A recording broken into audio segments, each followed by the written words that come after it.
Ahora sí, los saludo formalmente, iniciada la grabación a nuestra clase de Derecho Empresarial. Hoy es 29 de octubre del 2021. Estamos finalizando, son las 19 horas exactamente, estamos finalizando el año, finalizando el programa. Respecto a ello, vale recordar que la clase anterior estuvimos nosotros avanzando con la unidad temática número 4 respecto a la introducción, o sea, esto es al punto A de esta unidad, y avanzamos ya con los contratos, punto B de dicha unidad. Hemos nosotros tratado, recordando, los contratos de compraventa, ¿sí?, y de fianza. Nos resta hablar hoy del mandato, de la comisión o la consignación, del seguro, del mutuo, o también llamado préstamo de consumo, de la prenda comercial, vamos a ver cómo le llamamos hoy, el depósito, la prenda con registro, que es la prenda sin desplazamiento, y la prenda comercial, la prenda con desplazamiento. Recuerden que el término comercial fue abstraído de las denominaciones, como vimos nosotros hace dos clases en las notas de cátedra que yo se les facilité y lo leímos acá. Y vamos a finalizar esa unidad 4 para avanzar, comenzar ya con la unidad temática número 5. Esto quiere decir que vamos bien en tiempo, porque si mis cálculos no son erróneos, aparte de esta clase tenemos dos más.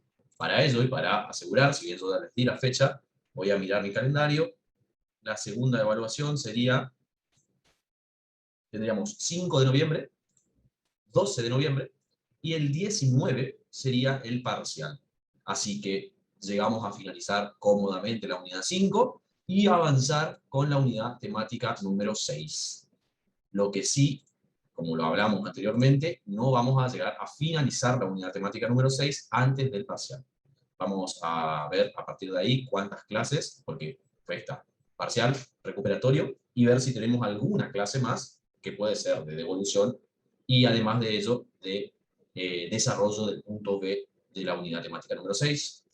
Para el caso que no lleguemos, bueno, esa unidad va a ser evaluable en el final, por lo tanto van a tener que ustedes preparar, ¿sí? Me refiero al punto B de la unidad temática número 6. Bueno, ahora sí que ya van ingresando muy lentamente, se nota la altura del año, que todo nos pesa. Vamos a continuar con la unidad temática número 4, el punto B, donde estamos viendo nosotros los contratos, ¿sí? Nos quedaba, mirando el programa y repitiendo, nos quedaba hablar de los contratos respecto al mandato, ¿sí?, la comisión o la consignación.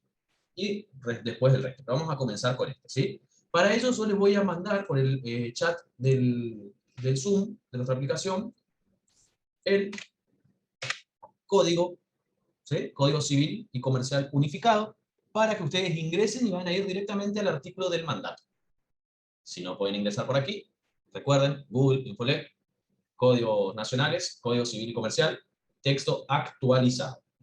Bueno, nosotros vamos a ir viendo y vamos a ir haciendo la lectura de los artículos, porque además de explicarlo, nosotros necesitamos un concepto. Y el concepto, en estos casos, además de los conceptos dados por la doctrina, los encontramos en el código. Y los conceptos brindados por el código son claros, son precisos, son sencillos para poder ustedes estudiar sin ningún tipo de inconveniente. Aparte, el código tiene que ser uno de su bibliografía de constante recurrimiento para poder satisfacer su estudio, o sea, para poder realmente llegar a estudiar bien.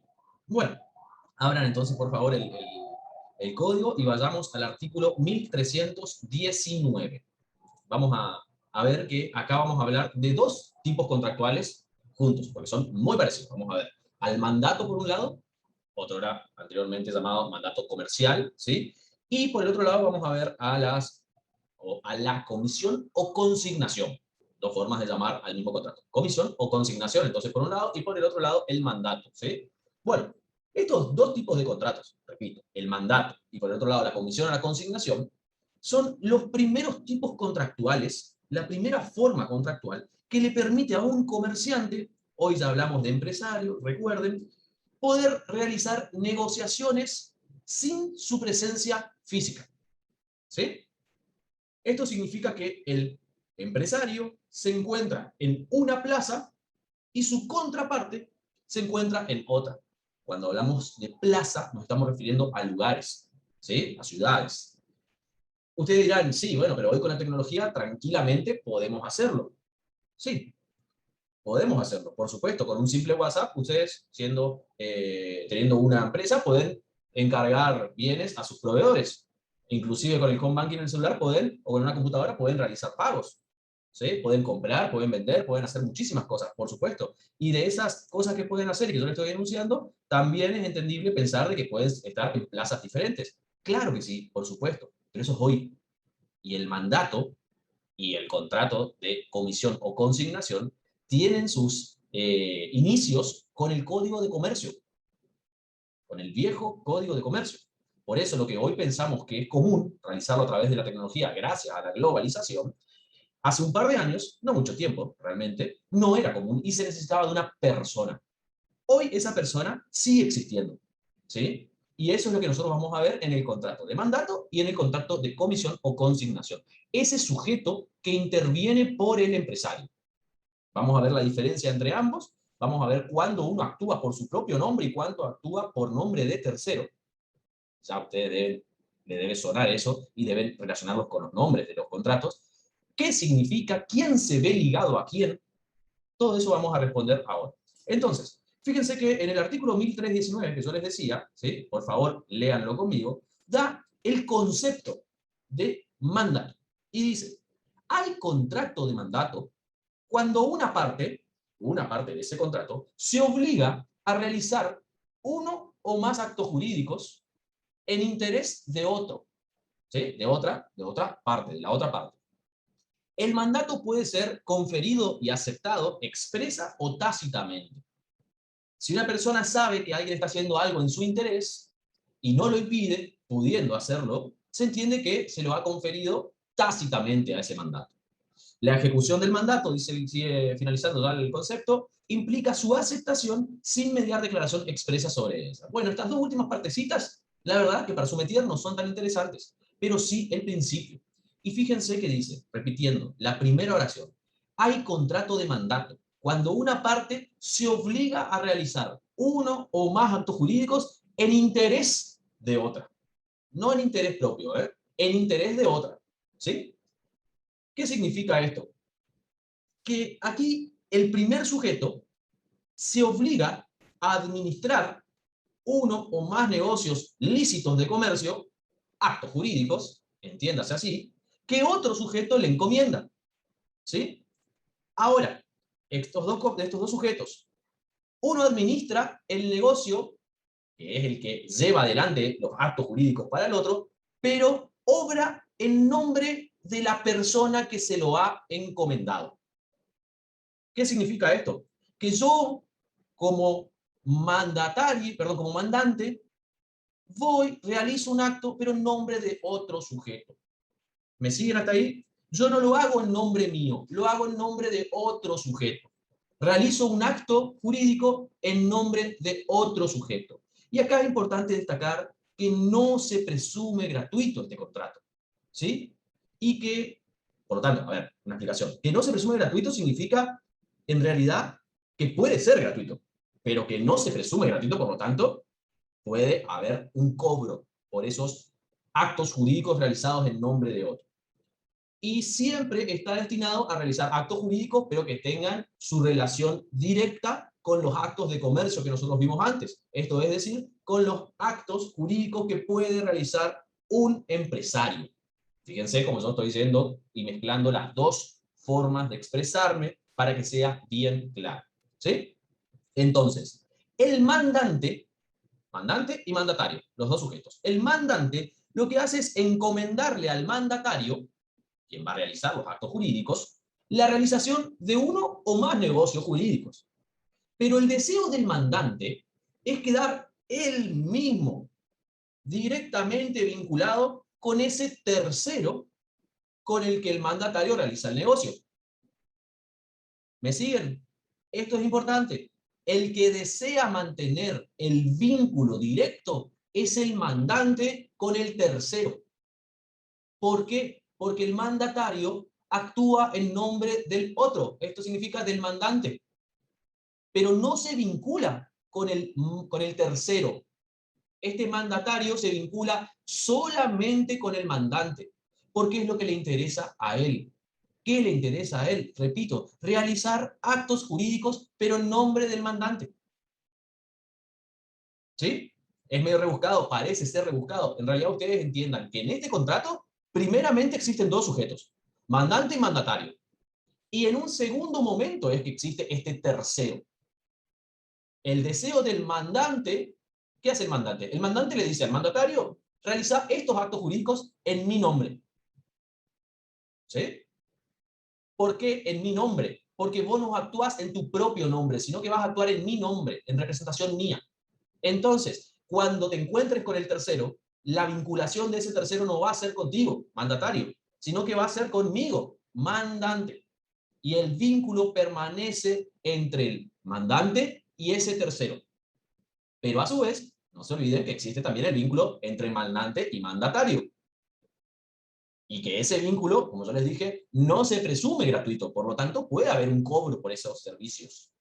¿Sí? Ahora, el vínculo que no va a existir es el del mandatario con el tercero. ¿Por qué? Porque el mandatario no actúa en su propio nombre, sino que actúa en nombre del mandante. ¿Me siguieron?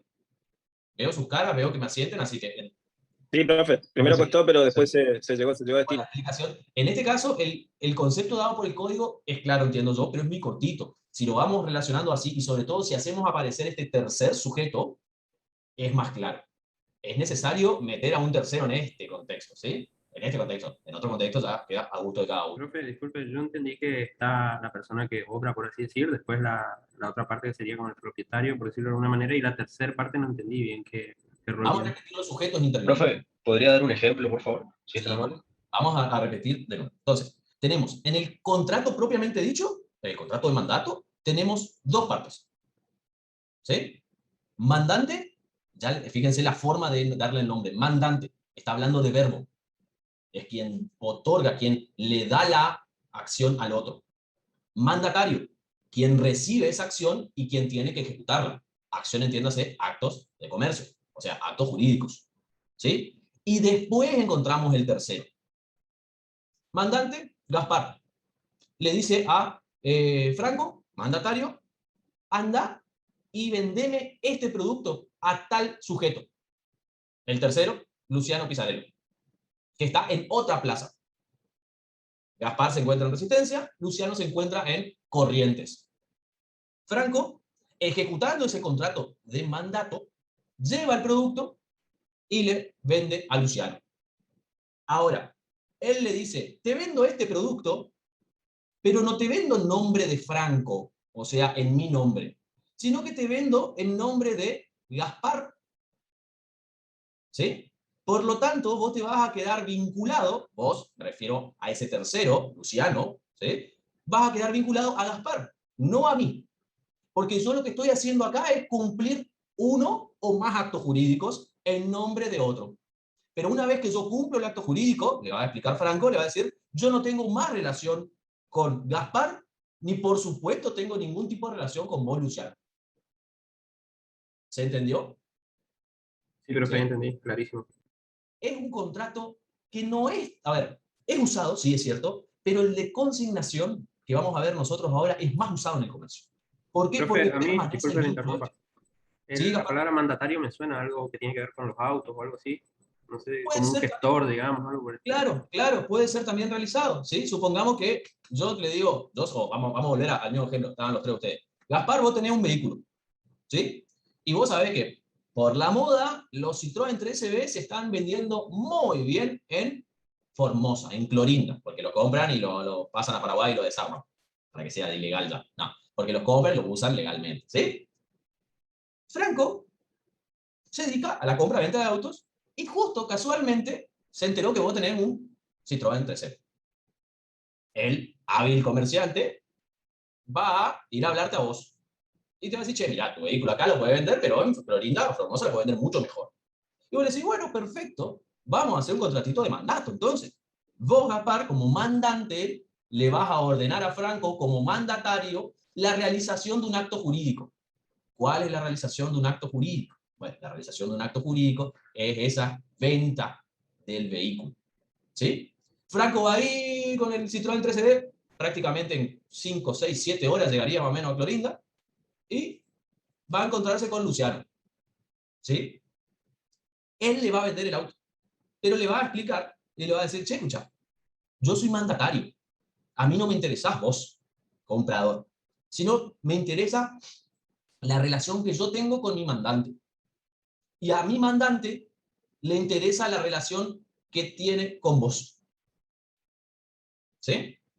Es un poquito más complicado entenderle en este ejemplo porque es un solo producto y es una sola operación. Cuando hablamos de bienes más comunes, es más sencillo porque eso puede realizarse periódicamente. Por eso es el interés que persiste entre el mandante y ese tercero, ese vínculo que existe. ¿Sí? Profe, yo tengo una duda. Sí. En toda la explicación que fuimos dando, en ningún momento nombró o habló de representatividad. En este caso, porque es solamente para un acto de compraventa. No, porque en realidad no hay una representatividad. O sea, a ver, si existe la representatividad es entre Franco y Gaspar. O sea, entre el mandatario y el mandante. Y el mandante. ¿Eh? Sí. Pero esa representatividad va a desaparecer cuando desaparezca el contrato, cuando se realicen él o los actos jurídicos que fueron destinados a hacer. ¿Sí? En este caso sería entonces que el contrato tiene un fin determinado. Claro, exactamente. ¿Cuál es el fin determinado, Fabricio? En este caso, del ejemplo, la compraventa del vehículo. La realización del acto jurídico, del o los actos jurídicos. Porque supongamos, volvemos al primer ejemplo, el que era de corriente, donde vendía la lapicera, era, vamos a agregarle una complejidad más. Franco, además de vender este bien, tenía que ir y comprar otro bien, ¿sí? Y traérselo a Gaspar. Entonces aparecías vos, Fabricio, que sos el que le ibas a vender el bien. Entonces él tiene su primer acto jurídico, que era la venta de este bien, de este producto, a Luciano. Pero todavía no se agota el contrato, porque él tiene que ir a vos, Fabricio, a comprar este bien y llevárselo hasta Gaspar. ¿Sí? Ahí vemos que puede ser un acto jurídico o varios actos jurídicos. Pero lo importante, porque vamos a ver ahora en la consignación, que el vínculo que es más importante es el del mandante con el tercero. Y por supuesto, el mandante con el mandatario. Pero nunca del mandatario con el tercero. ¿Sí? Bien, ahora entonces vamos a continuar con la comisión o consignación. Como está la palabrita o, lo que ustedes tienen que entender es que de las dos formas que ustedes digan, o sea, como comisión o como consignación, es correcto. ¿Sí? Bueno, acá nosotros vamos a leer el 1335. El 1335, vayan ahí, dice, hay contrato de consignación, fíjense que el código ya habla de consignación, no habla de comisión, no hay ningún inconveniente, cuando el mandato es sin representación para la venta de cosas muebles. Esto ya es más específico. Se le aplican supletoriamente, subsidiariamente, las disposiciones del capítulo 8 de este título que se refiere al mandato. Entonces, primera apreciación que pueden hacer ustedes y no se van a equivocar al leer este artículo. Les repito, hay contrato de consignación cuando el mandato, no se equivoca el legislador, dice, hay contrato de consignación cuando el mandato es sin representación para la venta de cosas muebles. ¿Sí? Fíjense que es un derivado, la comisión o consignación, es un derivado del mandato. Por eso lo estudiamos juntos. Pero la diferencia es que tiene que ser sin representación y de cosas muebles. Ahora vamos a la explicación. Acá ya existen nuevamente dos personas y un tercero. ¿Sí? Tenemos a la persona que desempeña por otro comisionista, ¿sí? El que desempeña ¿qué? Negocios individualmente, dice la doctrina, determinados. O sea, están establecidos cuáles son esos negocios. El otro era actos jurídicos, en general, ¿sí? Pero lo realiza a nombre propio, ese tercero lo realiza a nombre propio, o bajo la razón social que representa. Entiéndase, voy a repetir, a nombre propio o bajo la razón social que representa. ¿Qué significa esto? Que los actos jurídicos que está realizando esa persona son para sí mismo o, en la partecita que dice, bajo la razón social que representa, razón social, sociedad, ¿sí? En representación de esa sociedad, pero no repito, y hace mucho énfasis, pero no en cuenta, o perdón, por cuenta o el nombre del comitente. ¿Sí? Vamos, vamos. Explicación. Sujeto interviniente en un primer momento.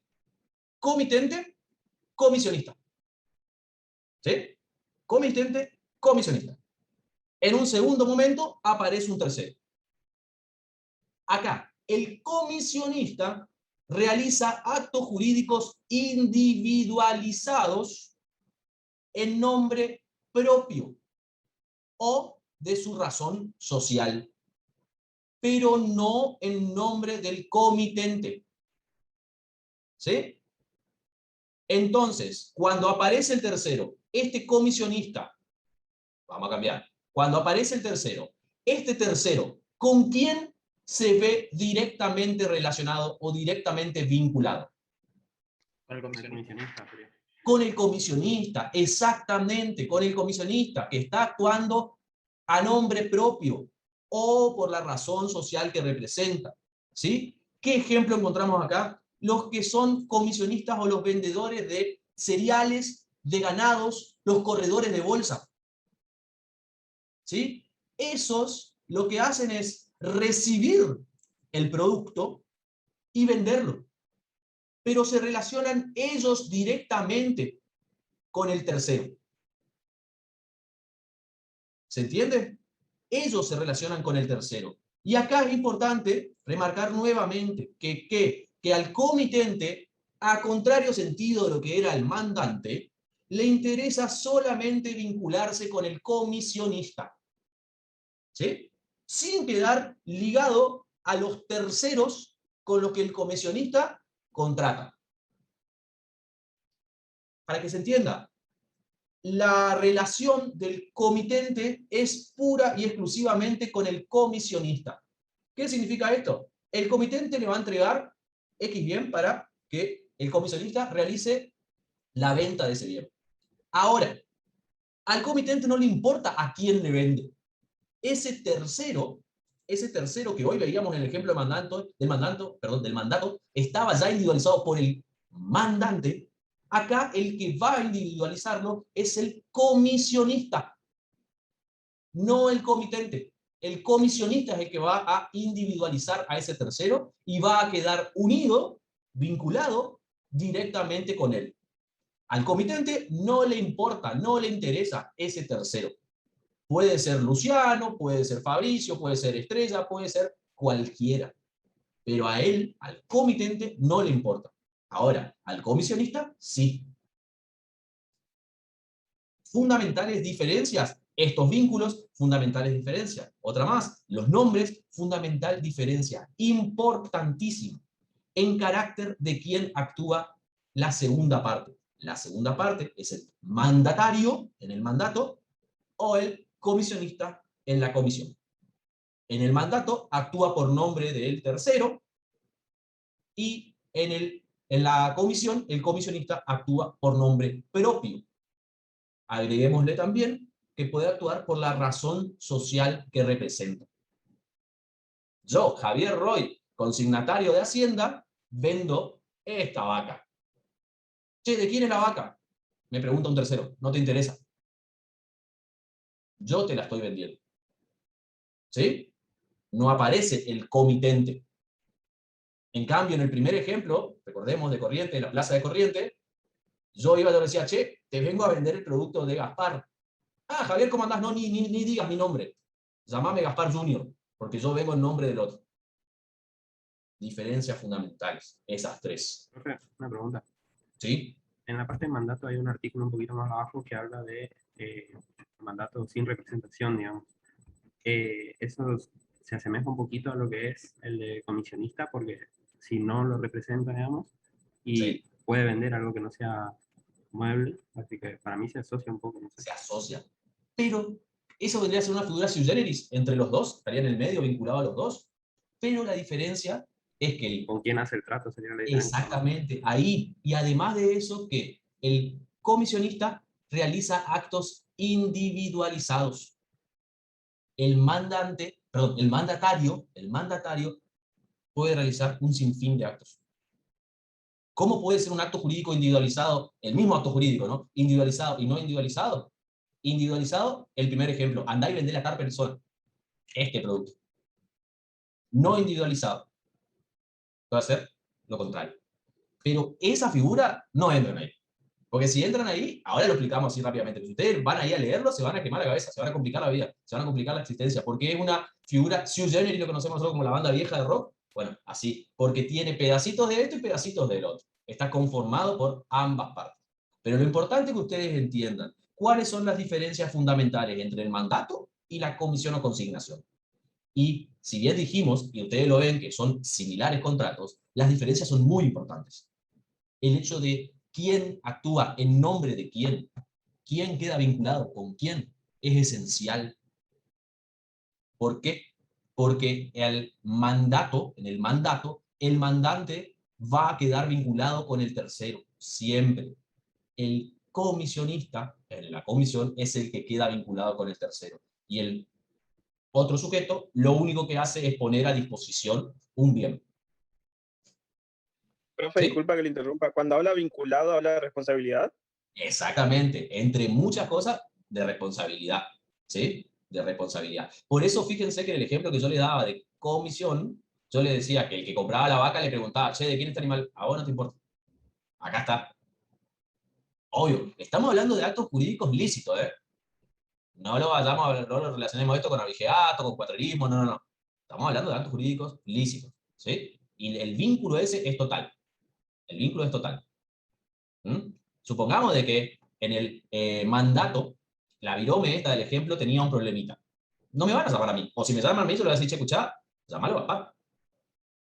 Llámalo a papá. ¿Sí? En cambio, en la comisión, me van a llamar a mí. Supongamos que la vaca tenía una enfermedad. Me van a llamar a mí y yo voy a tener que responder yo. Después me quedarán las acciones para ejercer contra el comitente. Si realmente existía, por ejemplo, un vicio oculto. Esos animales tenían una enfermedad. ¿Sí? Pero eso es una acción que al tercero no le importa. ¿Sí? ¿Estamos? Seguimos entonces. Voy por ok. Estamos. Bien, perfecto. Bien. Bueno, ahora vamos a seguir avanzando. Una aclaración. Estos contratos que estamos viendo con el artículo del Código Civil y Comercial, ¿sí? Pero también se encontraban en el Código Civil y a su vez se encontraban su hermanito comercial en el Código de Comercio. Porque existía supuestamente mandato civil y mandato comercial, en virtud de cuáles eran los actos jurídicos que podían realizar. Pero eso no es importante hoy. ¿Por qué? Porque desapareció esa distinción. Bueno, siguiendo el programa, hablamos de compraventa mercantil, o sea, compraventa secas hoy, ya lo vimos la clase pasada, hablamos de fianza, también vimos la clase pasada, y ahora nos queda hablar de un contrato, todos estos contratos son comunes, tal vez para ustedes no tanto este, el primero que vimos del mandato y la comisión o consignación, que en realidad sí les va a sonar, pero probablemente nunca lo practiquen, pero compraventa, sí, fianza, puede ser que también, y seguro que vamos a hablar ahora, seguro que lo hacen. Chiste pésimo. Bueno, ¿qué entienden ustedes por un contrato de seguro? Si pueden darme un concepto ya aproximado, pero jurídico, hablando vocabulario.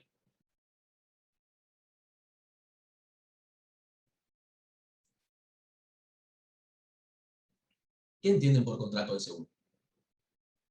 ¿Contrato de seguro, profe? Contrato de seguro.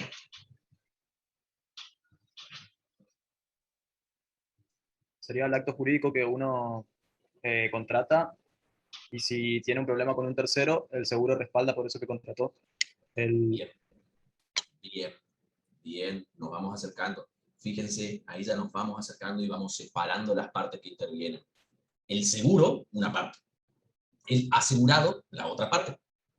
El tercero, beneficiario, es otra parte. Pero ese tercero no aparece todavía. Siempre es primero y segundo. Seguro y asegurado. ¿Sí? Obvio que cuando hablamos de asegurado, tenemos que hablar de asegurados. No dejen que Julito se coma la S. ¿Sí? Estamos hablando de plural.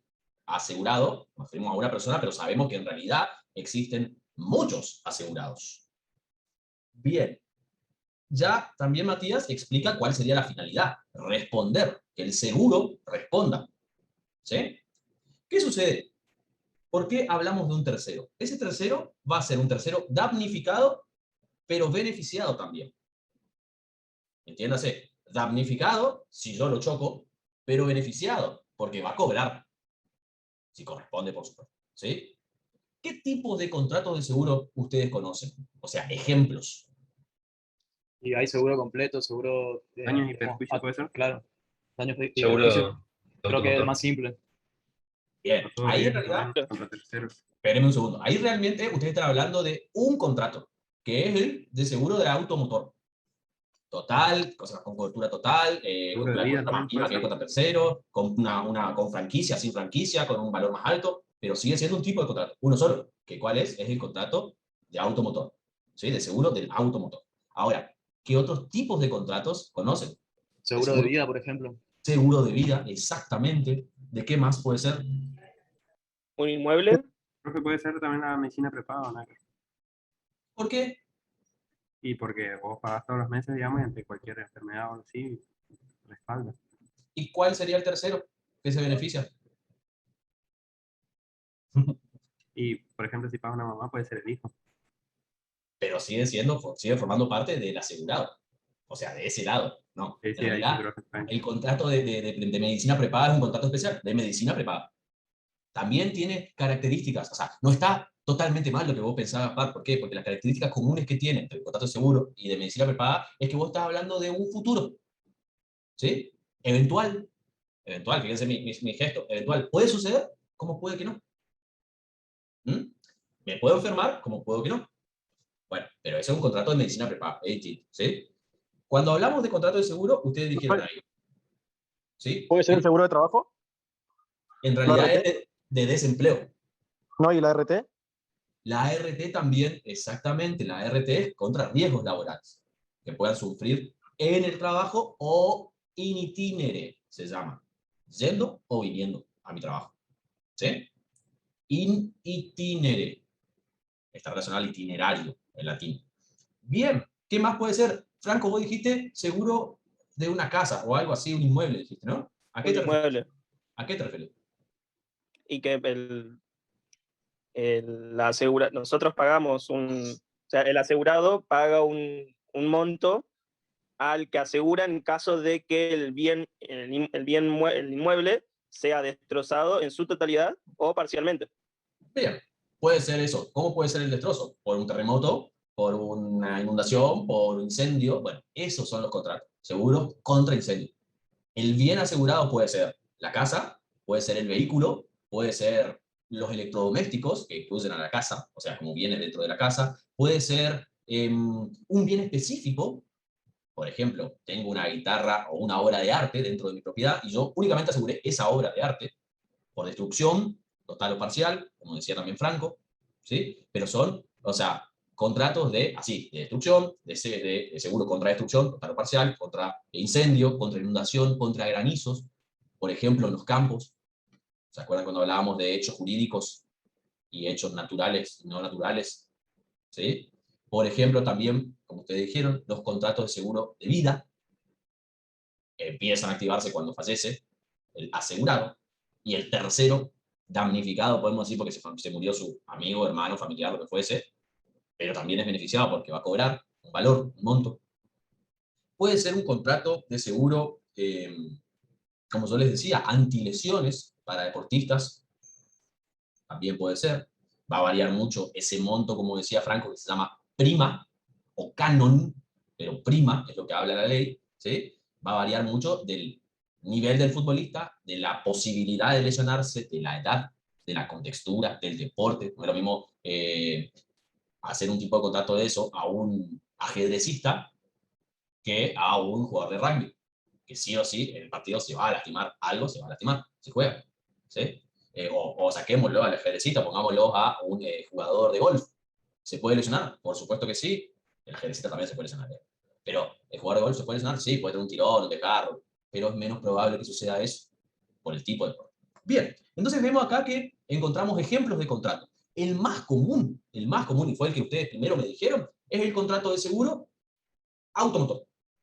Y después con la variante, cobertura total, cobertura parcial, contra terceros, el más básico. Y dentro de eso tenemos contra robo, tenemos, por ejemplo, incendio, rotura de cristales, destrucción total, destrucción parcial, daños a terceros. No nos olvidemos de los contratos ahora que están bastante, a ver, no son ya, novedosos ya, hace un par de años ya vienen, pero los contratos de seguro contra robo para los celulares, que nacen de una necesidad. La necesidad, ¿por qué? ¿De qué deviene? De la inseguridad. Entonces, los contratos de ese tipo funcionan que si me roban el celular que yo tengo asegurado, me reconocen el 50% o el 100%, depende del tipo del seguro, ¿no? Obvio que yo contraté, y del valor que yo pago la prima, del próximo celular que yo me compre. En realidad, es un engaño a pichanga. ¿Por qué? Porque yo me estoy contratando un seguro que lo estoy pagando, pero a su vez me estoy obligando. Yo pienso, sí, no, me reconviene. O sea, conviene, puede ser que sí, depende del nivel de peligrosidad que tengas o de que te roben o no. Pero puede ser conveniente, sí, sí. Pero ¿qué pasa? Me estoy obligando a comprarle a X casa de teléfonos celulares. Porque con eso yo contraté el seguro. Y el 50% o el 100% me va a reconocer ellos. No me va a reconocer. Si es con personal, no me puedo ir a claro. Y si, che, escucha, acá tengo esto porque me robaron, traigo la denuncia. No, mejor. Tienen que va a leer el chat. Se te quemó el foco. Prende el celular de la linterna. No hay problema. Bueno, el tema es el que existen en el contrato de seguro dos partes, primero, sí o sí, y una tercera parte. La tercera parte puede aparecer como puede que no. ¿Por qué yo digo puede aparecer? Porque si no se ocasiona ese hecho asegurado, ese tercero, que puede estar individualizado o no, puede nunca intervenir. Contrato un seguro de vida y digo, bueno, mira, en mis planes está morirme dentro de 10 años, entonces voy a contratar un seguro de vida por 10 años. En los 10 años de eso no me muero. Y finalizo el contrato de seguro. El tercero no apareció en la relación. En ese tipo de contrato el tercero tiene que estar individualizado. ¿Por qué? Ahora ustedes me van a decir, contrato de un seguro de automotor.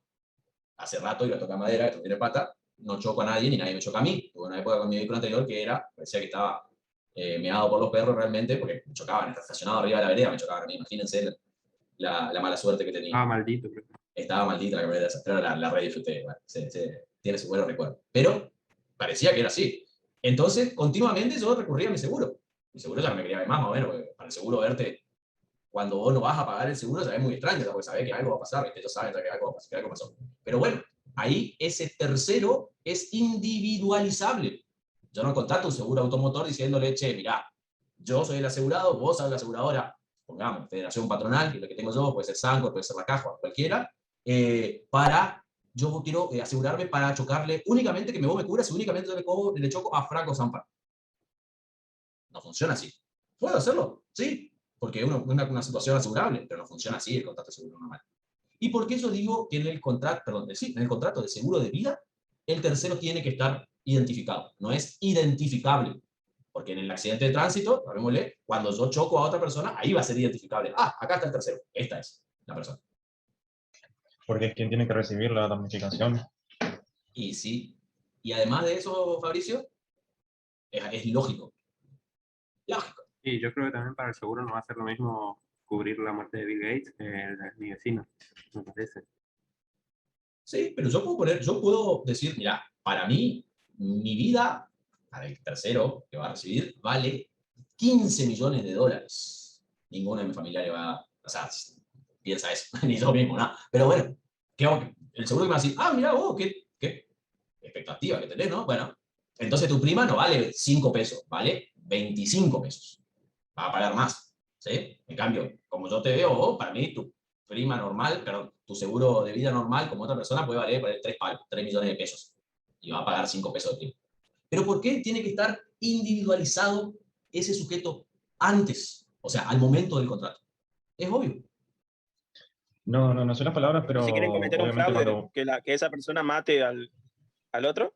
Eso es otro. Ya vamos a ver también con eso. Ya vamos a llegar a esa parte. ¿Fabricio?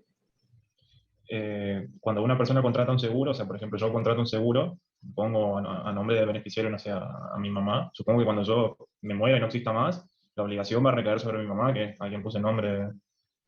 No hablemos de obligación, hablemos de derechos, porque ya tiene el derecho de recibir. Derecho. Claro, ahí está la respuesta. No es tan clara, pero ahí está la respuesta. Porque cuando yo me morí, no le puedo decir al seguro, che, págale ahora a José. Pues ya me morí. Si no está en la póliza, ¿quién va a ser el asegurado? Chau. Si en la póliza yo no controlé que estén bien los datos del asegurado, y me muero, ese asegurado probablemente no pueda cobrar. Supongamos que le pusieron mal el número de DNI, el nombre, los datos de él. Esa persona no va a poder cobrar. Ahí hay una laguna muy importante, porque cuando nosotros vamos a contratar un seguro, primero, muchas veces no sabemos que tenemos seguros contratados. Usted mira, pero ¿cómo no va a saber? No sabemos que tenemos seguro contratado. Porque, por ejemplo, sacamos una tarjeta de crédito y estamos pagando un seguro de vida. ¿Por qué? Porque dentro del plan de la tarjeta de crédito, yo firmé la aceptación y ahí decía que me van a cobrar un seguro de vida. Si yo no sé, y sobre todo si yo no les hago saber a los beneficiarios, que tengo que ponerlo yo a los beneficiarios, ese seguro de vida desaparece. Nadie va a cobrar. ¿Sí? Pasa también con las pólizas de seguros del automotor. Si tienen a mano, terminamos la clase, agarren la póliza de seguro automotor de ustedes y van a ver que adentro están pagando un seguro de vida. 97 pesos, 100 pesos, 200, no es mucha plata, es una cerveza, llamémosle, un vaso de Fernet, pero están pagando. Y la pregunta para mí es, ¿ustedes sabían eso? ¿No? ¿No? Pero ¿Dónde una consigue los pregunta, vasos eso de está Fernet a estipulado 97 pesos? cuando uno firma el contrato del seguro, ¿no? ¿Cómo? Vamos por dos partes. Hay una parte muy interesante, que es lo que me dice Franco del vaso de Fernet, del valor del vaso de Fernet. ¿Dónde lo conseguía a 97? No, no hay más, pero bueno, el Fernet estaba a 300 pesos. Bueno, si lo haces en tu casa, 97 pesos puede ser el costo. Vamos a tomar Fernet y vamos a evaluar el costo de cada vaso. Incluido el hielo, todo, ¿eh? Todo. Esa es buena. Vamos para vaso porque el vaso ahí ya el costo va a otro lado. No, fuera de eso. ¿Cómo decías vos, Franco? También no tomar Fernet. Cuando uno lee el contrato de seguro, ¿está escrito eso? ¿No se da por sobreentendido? Está escrito.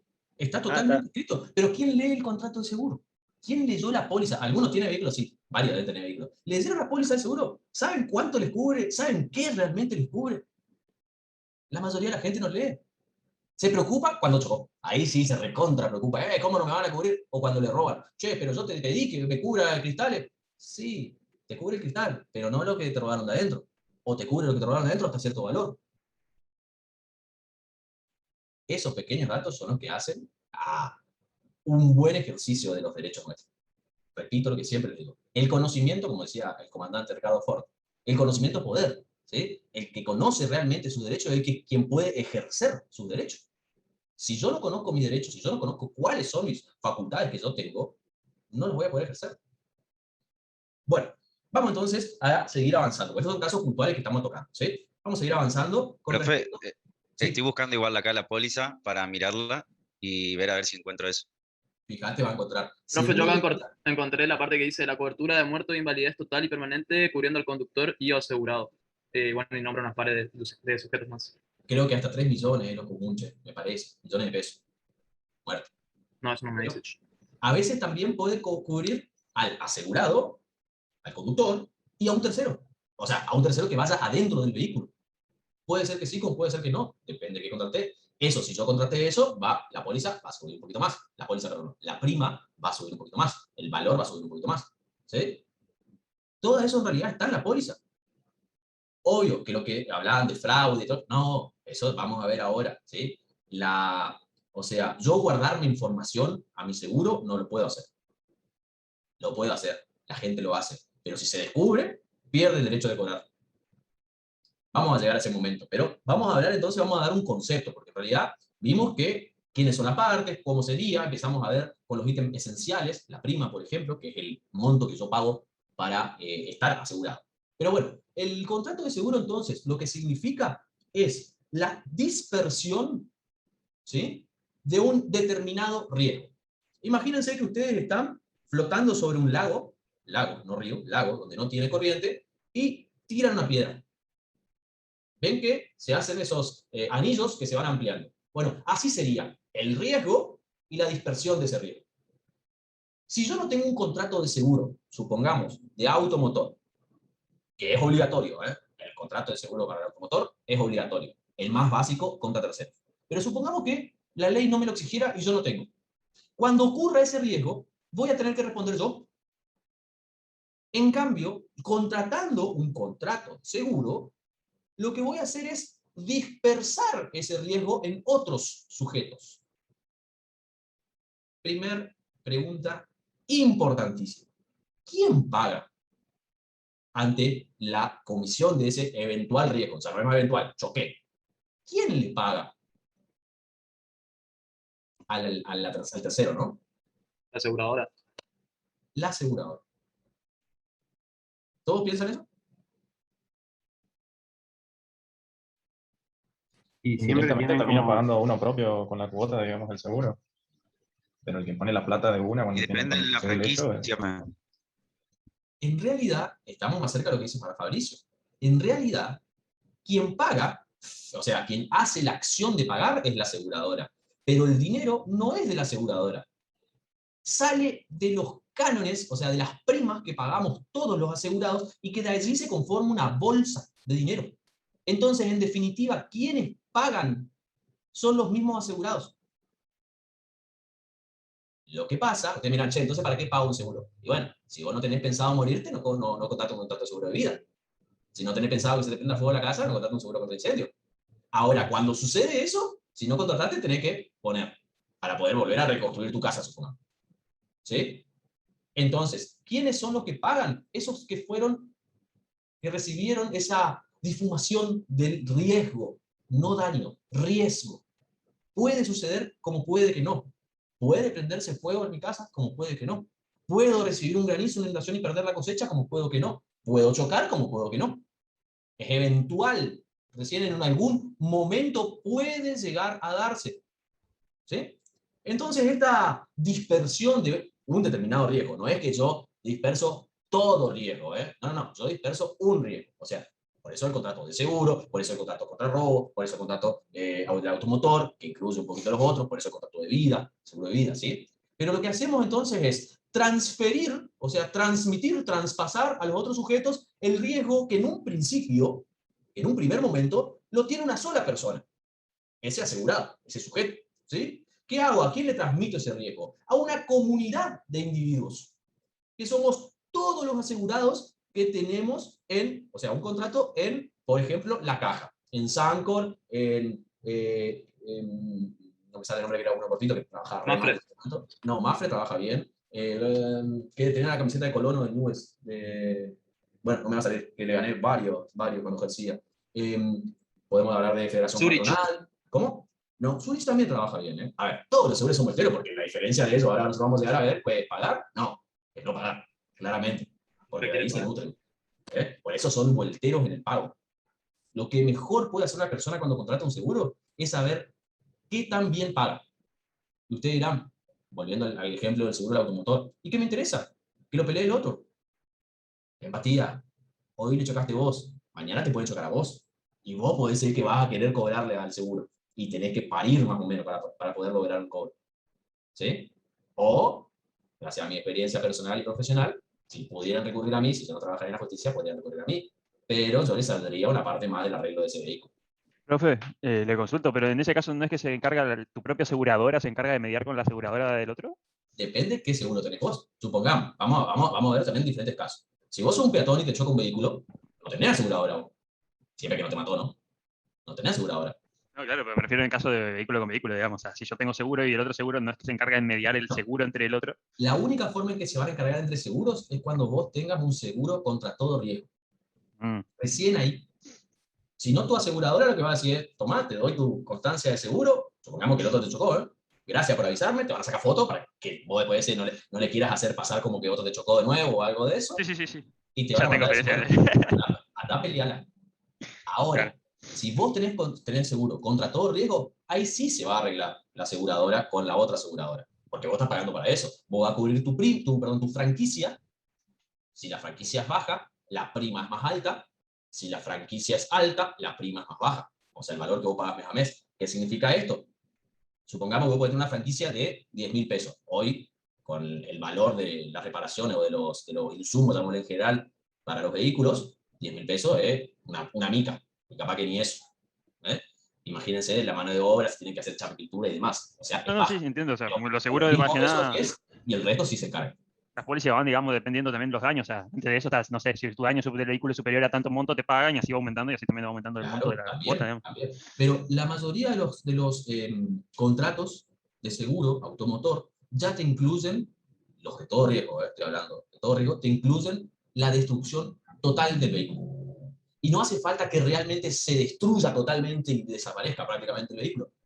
Hay determinados daños que al seguro les hacen pensar que es destrucción total. Y les es más barato pagarte a vos o un vehículo nuevo o un dinero equivalente al vehículo. Profe, eso no sé, depende también del seguro, porque mi hermana, por ejemplo, tuvo destrucción total y tiene la caja y tiene el más básico de la caja, y sin embargo le dieron destrucción total, pero no porque el auto esté totalmente destruido, que sí estaba, pero bueno, la cuestión es que el monto de las reparaciones superaba el monto que ellos suponían como que era destrucción total y se lo dieron. Exactamente. ¿Qué pasa? El airbag. El airbag es carísimo y no se arregla, o sea, y no se arregla el airbag. El airbag, el sistema de airbag se reemplaza. Depende de qué gama de vehículos tienen. Van a tener 2, 4, 6, 7 o no sé cuánto es lo máximo de airbag, que tiene airbag hasta por todos lados. No, a mi hermana no se le activó el airbag, pero eso ya que me parece que era cosa del mismo Toyota porque se hizo mierda la punta, literalmente mierda, y sin embargo el airbag no se activó, así que ahí como que también no quisimos hacer quilombo, pero tranquilamente pudimos haber hecho el lío. Porque Ya se hablado con el profe ahí, operación. Y la verdad que sí, porque A mí me parecíamos todos con Toyota. No, es que sí, ella tenía un Etio, digamos, un Etio semifull, digamos, o sea, tranquilamente le tuvo que haber saltado el airbag con mirarlo más o menos. Sin embargo, en la punta literalmente quedó mirando para la derecha, digamos. Prácticamente, o sea, a ver, no soy perito, pero de mi ejercicio de la profesión te podría decir que ese airbag vino defectuoso. Es que justamente Todo eso es lo que nos dijeron. Ese vehículo mismo, la destrucción de ese vehículo, no es tan importante, porque en realidad los vehículos están hechos para destruirse. Ante un accidente están hechos para destruirse el vehículo y ocasionar el menor daño a los terceros, o sea, peatón o lo que mucho queda afuera, y a vos mismo también, por eso es la medida de seguridad. Pero las lesiones de tu hermana probablemente fueron mayores que si realmente se activaba el airbag como debería haber actuado. No quiero pensar, porque pensando como abogado se me hace agua en la boca, tengo un ACV jurídico, de si realmente tenía lesiones graves. No, zafó de pedo. Zafó de pedo. No se hizo ni un rasguño, se hizo, pero... No me interesa. A los abogados en realidad, mientras más grave, mejor. ¿Por qué? Porque más puedo cobrar. O sea, los abogados trabajamos muchas veces. Yo me considero abogado, pero que la justicia ya saben, ¿no? Pero trabajamos con la desgracia ajena. Oh, me chocaron. Oh, me divorcio. No, profe, pero en ese caso mismo también es un alto quilombo, porque, o sea, en caso de realmente haber sido mucho peor el accidente y no se active un airbag, digamos, o sea... Hay mucha jurisprudencia respecto a eso. Y todas a favor del consumidor. Siempre que se pueda probar de que, por ejemplo, el airbag estaba, o sea, que se debería haber activado y no se activó por una falencia del vehículo. Ahora, guarda, el airbag se puede desactivar con una vueltita de rosca. Hay vehículos que te dejan desactivar el airbag y hay otros vehículos que no, porque son sumamente seguros y vos no podés tocar el airbag, no podés desactivarlo. Pero vos podés desactivar el airbag. Es más, el airbag que siempre se puede desactivar es el del acompañante. Así que si ustedes quieren que alguien sufra un daño, desactiven el airbag y choquen. No, mentira. Porque está quedando grabado esto estoy incitándolos a ustedes a que cometan un delito. Nunca. Bueno, guiño, claro. Entonces, cuando nosotros vemos este concepto, podemos decir tranquilamente, para tomar un ejemplo, que el seguro de automotor, que es de responsabilidad civil, grande, civil, para el uso de automotores. El riesgo entonces de que ese automovilista, el asegurado, cause un daño a otra persona o a otros bienes, ¿sí?, se dispersa. Y en consecuencia, quien va a ser obligado a resarcir ese daño no va a ser él, sino va a ser la aseguradora. ¿Con el dinero de quién? De todos. ¿Sí? Bueno, si yo no tengo seguro, yo tengo que responder. Pregunta importantísima. ¿Yo puedo asegurarme por responsabilidad penal?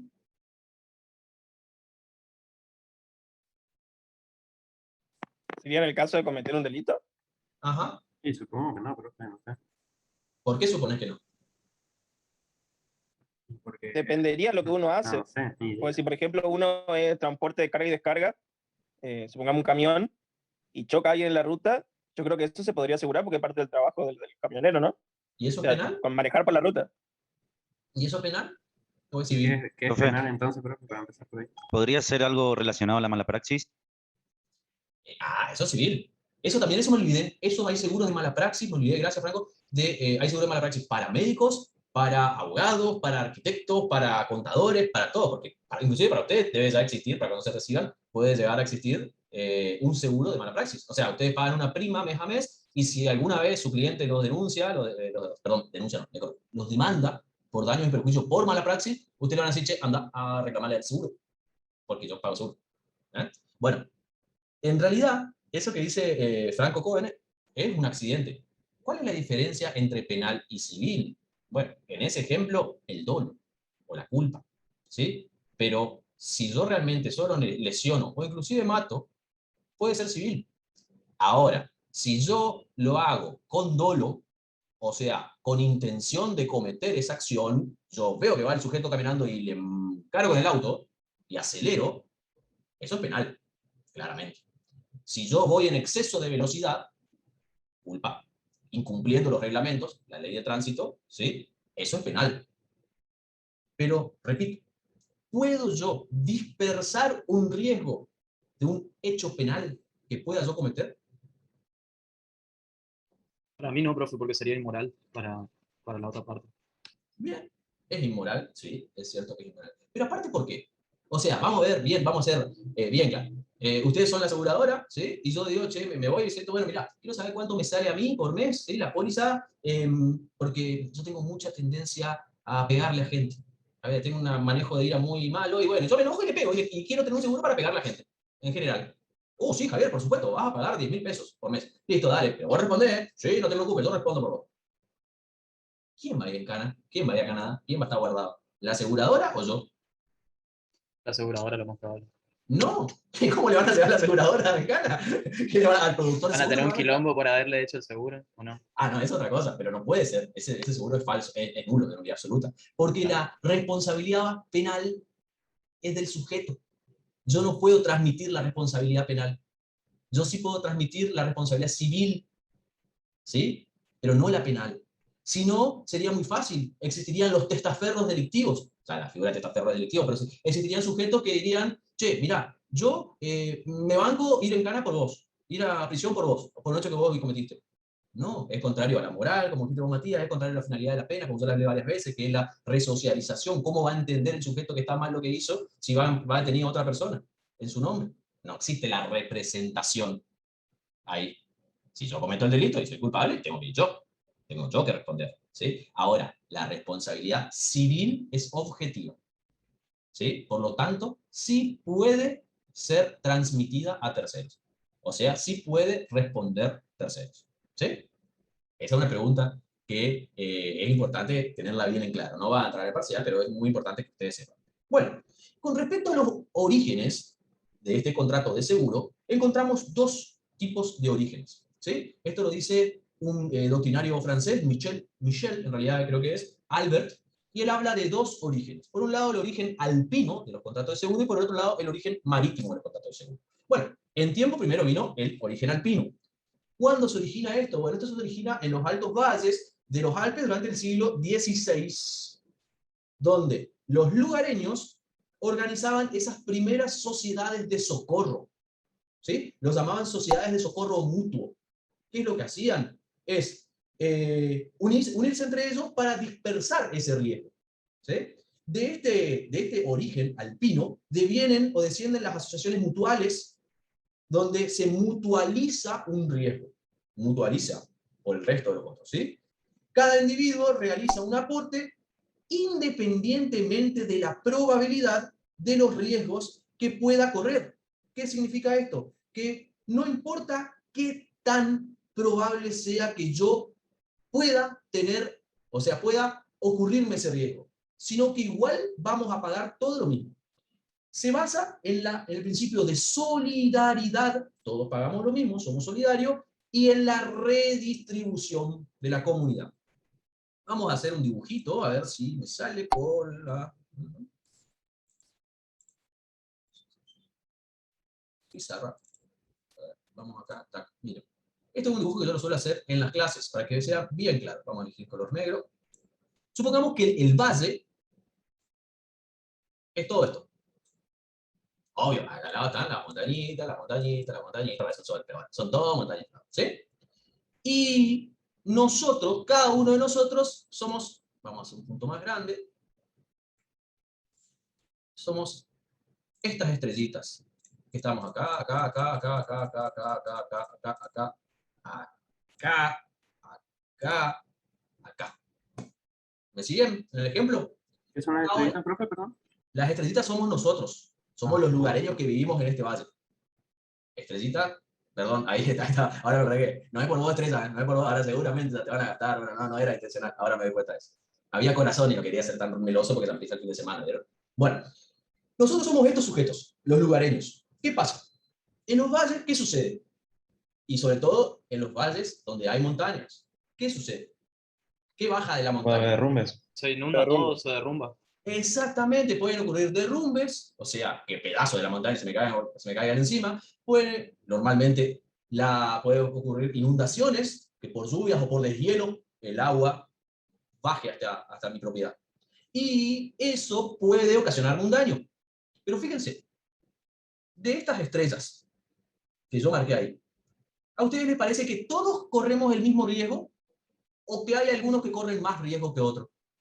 Los de la izquierda corren más riesgo. Bien. Los que están más cerca de las montañas, recuerden que el valle termina en la línea blanca, ¿eh? Vamos a ver si yo puedo... si lo encuentro acá. Está. No, esa estrella prácticamente murió cuando desapareció. Vamos a sacarla. Ahí está. Esto, que nosotros vemos así, no me va a salir nunca, igual, es el límite del valle. Ahí comienza la montaña. Sería el área de sujeto riesgo, ¿no es cierto? mayor, área de riesgo mayor. Este sujeto, estos sujetos, tienen un riesgo mayor que estos sujetos que están aquí. ¿Por qué? Porque probablemente ellos tengan un daño que sí o sí se les ocasione. Si hay un derrumbe de aquí a aquí, sí o sí este se va a ver afectado. Probablemente este sujeto. Pero basándonos en el principio de solidaridad, todos vamos a pagar lo mismo. Este que está acá en el medio, o llamémosle estos tres que están acá, van a pagar la misma cuota, la misma prima que este. Y probablemente nunca sufran un daño estos tres. ¿Por qué? Porque está basado en la solidaridad. ¿Sí? Todos nos basamos en la solidaridad para responder, para pagar, independientemente de que a mí me ocasione un daño o no. Ese es el origen alpino. Por el otro lado, encontramos lo que es el origen marítimo. Ya el origen marítimo lo que hace es quitar el foco de esa solidaridad y empiezan a pensar y decir, es importante evaluar el riesgo realmente que pueda tener marítimo, ¿sí? Tiene su origen en Venecia, Génova, Italia, que después se trasladó a las tabernas donde ahí tuvo su fuerza, a las tabernas de Londres. Recuerden, ¿saben lo que es un país talasocrático o un estado talasocrático? No, profe. Bueno, este va a ser el chamullo tanto de chicas como de chicos este fin de semana. ¿Vos sabés lo que es un estado talasocrático? Si llegan a la verdad con eso, por favor, mándenme un WhatsApp porque es imposible, pero bueno. Tiene que salir la palabra primero, bro. Claro, no, aparte imagínate, con un par de fermezas no te sale ni la palabra. Lo tenés que buscar en Google para decir, ¿vos sabés lo que significa esto? Le tenés que mostrar. Bueno, estado talasocrático, no muestran otra cosa. Estado talasocrático es el estado que pone en visión de los intereses suyos al mar. No al territorio terrestre, sino al mar. ¿Qué significa esto? Hay estados que son muy pequeños por su extensión, Reino Unido, que no tienen tantos recursos naturales en su territorio terrestre. Entonces, son denominados estados talasocráticos. ¿Sí? Talasos, o talos también, es mar, está relacionado al mar. Kratos es gobierno, gobierno del mar. Entonces, esto es latín, ¿sí? Perdón, griego, me corrijo, griego. Entonces lo que hacen es poner hincapié en el exterior, en el mar. Esos estados talasocráticos lo que hacen es saber que su futuro está allá, en el mar, con los recursos que le brinda el mar. ¿A qué viene todo este cuentito? No, no es, o sea, es interesante que ustedes sepan porque en Londres, uno de los estados talasocráticos por excelencia, podemos llamarlo también a lo que fue Portugal, la época de Colón, lo que fue España, lo que fue Países Bajos, ¿sí? Lo que fue Japón. Fíjense que estamos hablando de estados bastante chicos de superficie que necesariamente tenían que encontrar su futuro afuera, en el mar. ¿Sí? Lo que hacían ellos era comercio marítimo, totalmente. Entonces, a través de este contrato de seguro, empezaron a ver que en realidad no es justo que todo lo que estaba en la taberna esa, volviendo al origen alpino, respondan de la misma manera solidariamente. ¿Por qué? Porque supongamos que todos nosotros estábamos en la taberna, ¿no? Bueno, Gaspar tenía un viaje a, no sé, estamos en Londres, atravesando solamente el Canal de la Mancha hacia Francia. ¿Qué peligro tenía? Las mareas estaban normales, no era época de lluvia, y supongamos que llevaba productos alimenticios. Ahora, del otro lado tenemos a Yelén que tenía que salir de Londres y tenía que llegar hasta Costa de Marfil. Y llevaba joyas. Distinto. Estrella iba a seguir una ruta parecida e iba a ir hasta Somalia, más peligroso aún. Y llevaba oro. Fíjense lo que yo les estoy diciendo. Las rutas son distintas, las condiciones de clima, en esa época son fundamentales, son distintas, los peligros son distintos entonces. A Gaspar no se iba a encontrar con ningún corsario, con ningún pirata. En cambio, Yelén y Ana seguramente se van a encontrar con algún pirata, sobre todo Ana que iba a la parte de Somalia, todavía existen los piratas. ¿Sí? Sí o sí se iban a encontrar. Entonces, la prima iba a ser mayor para Yelén y para Ana, porque el riesgo era mayor también. Entonces, acá lo que nosotros vemos que no, en este origen marítimo, no se hace hincapié en la solidaridad, en la igualdad. Al contrario, lo que se hace hincapié o se pone acento, se pone especial atención, es al manejo especulativo del riesgo. El riesgo referido a ¿qué? A la seguridad, a la distancia, a los productos que voy a transportar, a los buques que voy a utilizar, la seguridad misma del buque, así ver si voy a ir en un convoy acompañado por otros buques o voy a ir yo solo. Todo eso iba a ponderarse al momento de fijarse en la prima, ¿sí? No se trata, repito, de la redistribución y la solidaridad como era antes, sino de apreciar con la mayor exactitud que podamos el riesgo en cada caso concreto. Este origen marítimo es el que se ocupa hoy en día. Si vamos nosotros, somos 22 hoy. Si nos vamos los 22 a cualquier aseguradora a querer contratar un seguro de vida. Yo soy el más grande de ustedes, tengo 36 años. Mi prima va a ser más larga, va a ser más cara. No sé quién es el más joven, pero supongamos que el más joven tenga 20 años, 22. Bueno, ese va a tener un valor más bajo de prima. ¿Por qué? Porque probablemente tiene menos chance de morir que yo. Si a eso le sumamos los estudios médicos, voy a tocarme la madera de nuevo. Supongamos que yo tengo algún padecimiento cardíaco. Tengo más chance de morir. ¿Sí? Supongamos que yo hago deportes de alto riesgo. Tengo más chance de morir. Supongamos que a mí me gusta, yo soy piloto de TC. Tengo más chance de morir. Soldado, tengo más chance de morir. Que una persona joven, sana, que no practica ningún deporte de alto riesgo, que, por ejemplo, trabaja en un trabajo, no sé, en la playa, donde no tiene estrés, donde disfruta. Bueno, eso va a ser a la prima, al valor que yo voy a pagar para el contrato de seguro. ¿Sí? Por eso mismo, varía también en los contratos de seguro automotor. No es lo mismo que yo asegure mi camioneta hoy, el valor que pago hoy, fuera de la inflación que hubo todo este tiempo, con mi primer auto que era un Ford Fiesta, modelo 96, que prácticamente el seguro me pagaba a mí. Pagaba muy poco de seguro. ¿Sí? ¿Por qué? Porque el costo de reparar un daño que me hayan, o sea, si yo tenía contratado de riesgo, era menor. Porque salía, gracias también a ese vehículo, como fue primero, era barato. Pasa también con la posibilidad de si yo ya tuve accidentes o no. Eso se llaman descuentos o tasas bonificables. Si yo tuve accidentes, si el seguro tuvo que responder por mí en ocasiones anteriores, mi prima va a aumentar. ¿Por qué? Porque le hace sospechar al seguro, che, Javier evidentemente o no maneja muy bien, o le importan muy poco las cosas, o no presta atención, es un riesgo más grande para mí. Ahora, si yo no tuve nunca un accidente, mi valor de seguro se va a actualizar por la inflación y demás, pero no va a ser tanto, no se va a actualizar en ese sentido. Punto a favor de los que no tenemos accidentes, los que no sufrimos accidentes.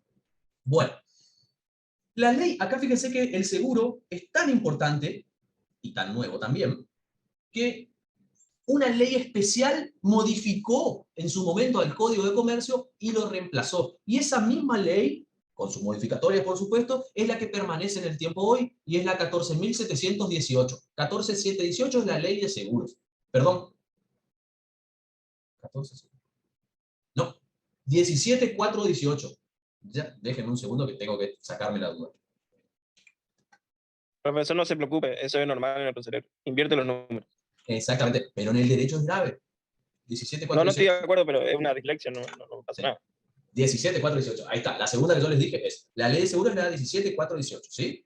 La ley de seguros ya establece en sus artículos el objeto, establece la naturaleza, establece lo que es la reticencia, qué es la reticencia, y ahí vamos a ver nosotros con lo que ustedes me hablaron de los fraudes. Fraude a seguro es un tipo especial de fraude, un tipo especial de estafa, tipificado en el artículo 173 del Código Penal con una pena mayor a la estafa común, ¿sí?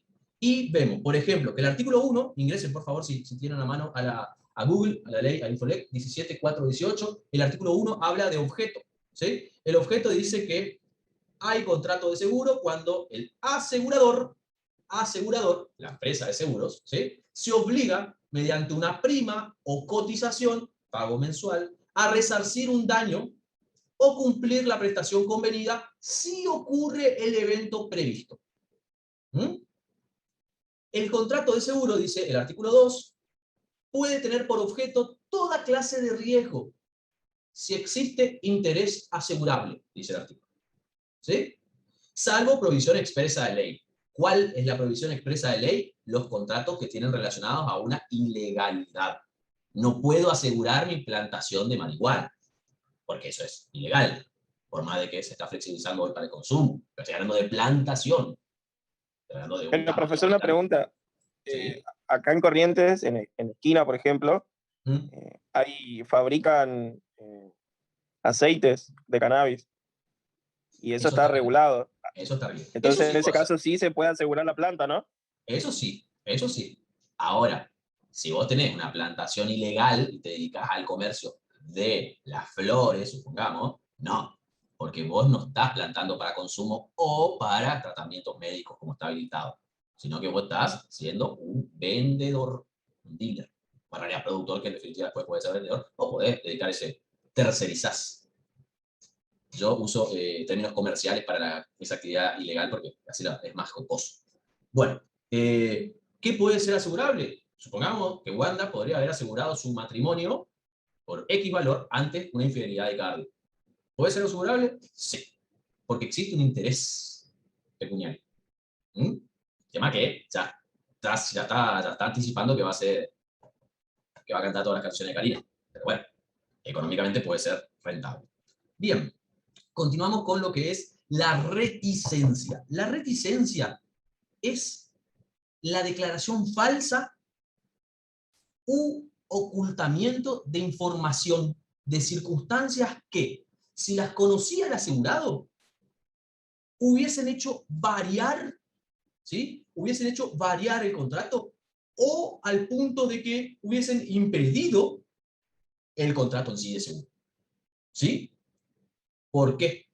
Porque si yo sé que tengo una enfermedad y no la declaro, una enfermedad que va a derivar en la muerte, y no la declaro ante mi aseguradora cuando yo voy y contrato el seguro de vida, y después se prueba que yo realmente sabía que tenía esa enfermedad, la aseguradora tiene la posibilidad de no cumplir este contrato. O sea, de no pagarle al beneficiario una vez que yo me muero.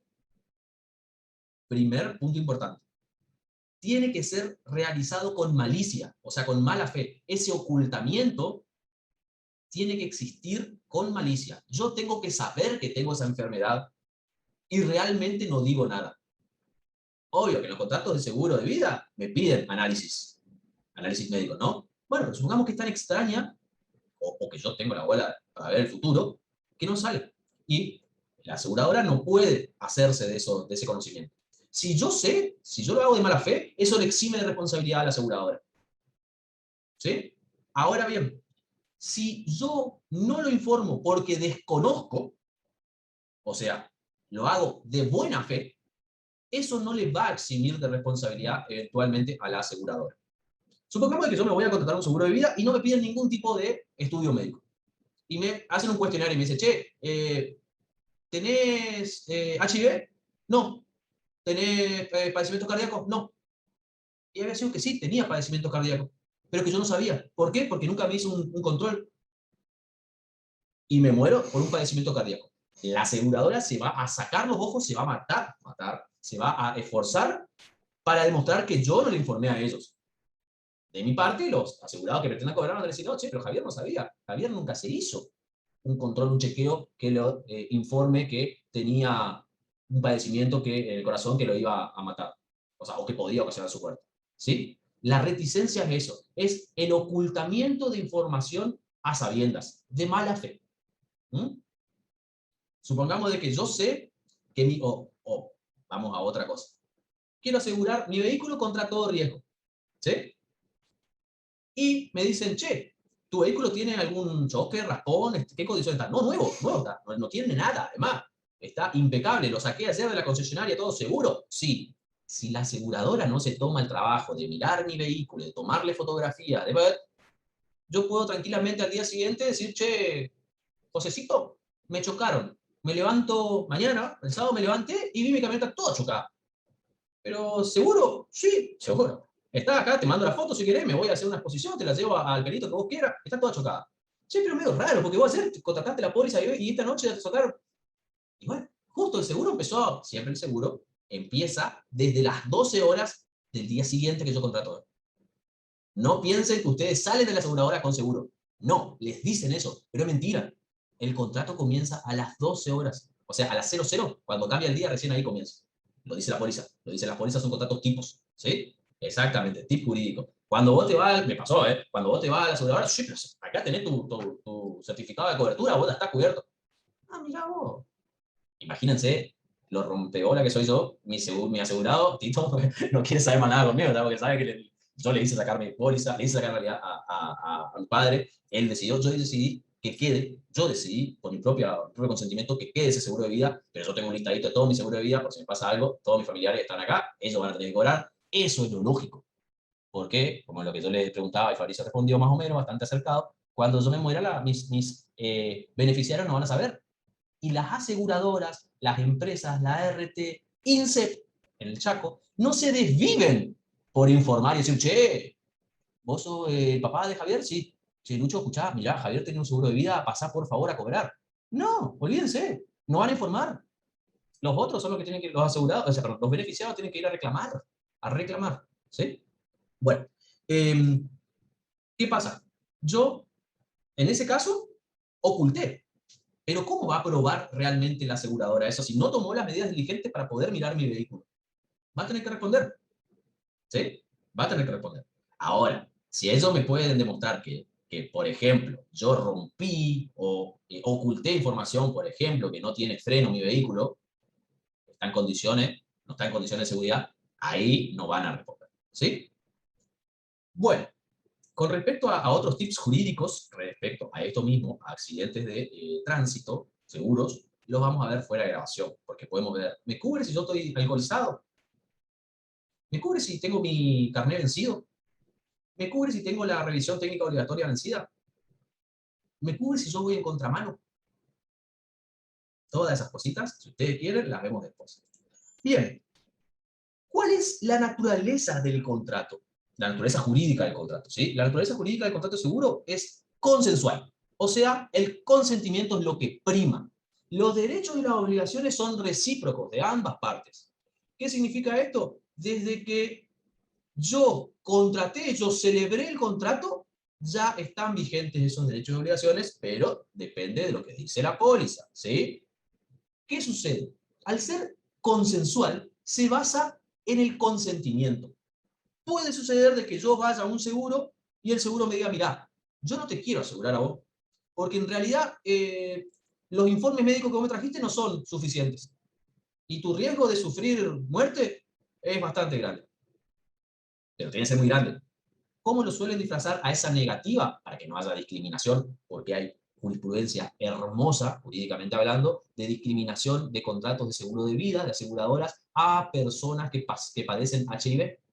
Saben que las personas que padecen HIV, probablemente, hoy, gracias al avance de la ciencia, en un mediano plazo, o tal vez hasta largo plazo, pero van a fallecer, porque las defensas les bajan y no fallecen de HIV, sino que fallecen por un resfrío, pero las defensas están bajas. ¿Qué pasa? Para evitar la discriminación y acciones respecto a eso, acciones jurídicas, lo que hace la aseguradora es subir la prima. Ah, mirá, Javier, vos tenés chance de morirte porque llevabas una vida que comés asado todos los días, tomás que da calambre, no hace actividad física, tu índice de masa corporal es alto, tenés sobrepeso de grado 3, no sé, le entras a las achuras como si fuese agua mineral. Bueno, ¿me vas a discriminar por ser gordito? ¿Me vas a discriminar? No, lo que yo te estoy queriendo decir es que te voy a tener que cobrar más caro. Ah, eso es distinto. Está bien, porque eso no es una discriminación. Eso en realidad es aplicar el consentimiento, decir, che, escucha, no es que a vos, Javier, yo te cobro más caro porque vos sos gordito o que tenés tendencia. No, no, yo a cualquier persona en esas condiciones le voy a cobrar lo mismo, porque el riesgo es más alto. En cambio, si yo fuese fit, si fuera, no sé, me alimento bien, hago actividad física muy fluido, mis estudios médicos me dan todo perfecto, no tengo estrés, no tengo padecimiento nada, y bueno, la prima va a bajar un poquito más. Como yo les digo, la edad es importantísima. ¿Sí? ¿Alguna duda con respecto a esto que vimos de contrato de seguro? No, profe. Perfecto. No, profe, por mi parte tampoco. Miren después las pólizas de sus seguros de auto. Miren después también los contratos de las tarjetas de crédito. Ahí también tienen, como contratos bancarios, tienen un seguro. ¿Sí? Seguro también, seguro de vida, me estoy refiriendo, también están en los créditos. ¿Sí? En los créditos, sobre todo en los hipotecarios. Es más, en su momento, y esto también fue cuestión de resolver ante la Corte Suprema de Justicia de la Nación, en su momento, el banco hipotecario, que en su momento era público, ¿sí? Con mayor porcentaje público, después pasó a ser, y hoy ya es un banco privado, lo que hacía era, para otorgar el crédito hipotecario, aparte de que el inmueble quedaba en garantía, por eso la hipoteca, ¿sí? Les obligaba a los beneficiarios a contratar un seguro de vida. ¿Por qué? Porque un inmueble, para venderlo, puede demorar, es poco líquido en términos económicos. ¿Recuerdan lo que era la liquidez? Esa velocidad que tiene un bien para convertirse en dinero. Bueno, un inmueble es poco líquido. Y generalmente, si el banco quiere recuperar rápido el dinero, lo que va a tener que hacer es bajar, o sea, rematarlo, subastarlo a un valor menor. ¿Qué hacían? Obligaban a que se contrate un seguro de vida. Y ese seguro de vida, el beneficiario era el propio banco. No era la familia, era el propio banco. Jurisprudencia de por medio, sentencias de por medio. Lo que se estableció es que sí, se puede recomendar, se puede ofrecer, pero tiene que ser claro, no tiene que ser tan camuflado dentro del contrato, un seguro de vida. Primero, el seguro de vida tiene que tener como beneficiario la persona o las personas que elija el deudor. Segundo, podría ser el banco, otro contrato de vida. Si es así, el valor de las cuotas de ese crédito hipotecario debería mermar, o sea, debería bajar un poquito, porque es una seguridad más que tiene el banco de cobrar. ¿Sí? Eso a veces los traen los créditos prediarios. Cuando van a empresas que facilitan dinero, firman contratos, son créditos. Esos créditos, a sola firma, generalmente tienen estas cláusulas, que nosotros no sabemos. Yo nunca caí ahí, y esto es un tip jurídico, un tip moral, un tip de vida. No vayan ahí. Pídanle plata a su familia antes, y devuélvanle, obvio, y no vayan ahí. A menos que su familia tenga un origen colombiano, ahí no le pidan. Pero si no, pídanle ellos antes que recurrir a una de esas empresas, ¿sí? O sea, gitano, profe. O que sea gitano, claro. Bueno, hoy no es discriminatorio lo que estamos diciendo, estamos hablando de la vida misma. Hoy el gitano ya no presta tanto dinero. Los colombianos son los que prestan dinero acá en Resistencia, en el norte del país, en Buenos Aires también. Obvio, con otras cosas de por medio. Pero bueno, sí. Esto es así, no es discriminación, sino que es así. Bueno, continuamos entonces con el mutuo. El mutuo es un contrato que también se lo llama como préstamo de consumo. ¿Por qué préstamo de consumo? Porque en realidad el contrato de mutuo es un contrato que establece lo siguiente, que dos partes existen, como todo contrato, dos partes, y en la cual el mutuante le va a entregar al mutuario en propiedad cosas, ¿sí? Una determinada cantidad de cosas fungibles, intercambiables entre sí. Significa fungibles, ¿sí? Recuerden. Y el mutuario se obliga a devolver igual cantidad de cosas de la misma calidad y de la misma especie. Vamos a un ejemplo. Esto está en el artículo 1525 del Código Civil Comercial de la Nación. ¿Sí? El concepto. Vamos a un ejemplo. Mutuante le entrega al mutuario un cajón de manzanas moño rojo calidad premium. Manzanas rojas. El mutuario, ¿qué tiene que responder? O sea, responder me refiero a ¿qué tiene que devolver? Cosas, o sea, eso mismo en las mismas condiciones que recibió. Bien. Eso significa entonces que tiene que devolver ese mismo cajón de manzanas que le entregaron, con las mismas manzanas adentro. O puede devolver otro cajón de manzanas con la misma cantidad, calidad de las cosas. ¿Cuál de las dos es la respuesta correcta? Creo que la segunda, pero no estoy seguro. La segunda exactamente, porque por eso es préstamo de consumo. Yo utilizo esos bienes muebles fungibles y para devolverlos los reemplazo, pero no con cualquier producto, sino con el mismo producto de calidad y especie. A ver, me entregaron un cajón de manzana que tenía 20 manzanas, como yo le digo, moño rojo, de calidad premium, rojas. No le puedo devolver 35 mandarinas calidad baja cerca de podrirse. No, le tengo que devolver un cajón de manzana con 20 manzanas, moño rojo, calidad premium, de característica roja. O sea, manzana roja. ¿Sí? Eso es lo que yo debo devolver. No lo mismo. No lo mismo. Distinto es el comodato. Ya vamos a llegar. El comodato sí, yo tengo que devolver el mismo bien. Acá lo que yo tengo que devolver es bienes de la misma cantidad, calidad y especie. ¿Qué pasa? Supongamos de que no consigo manzana roja.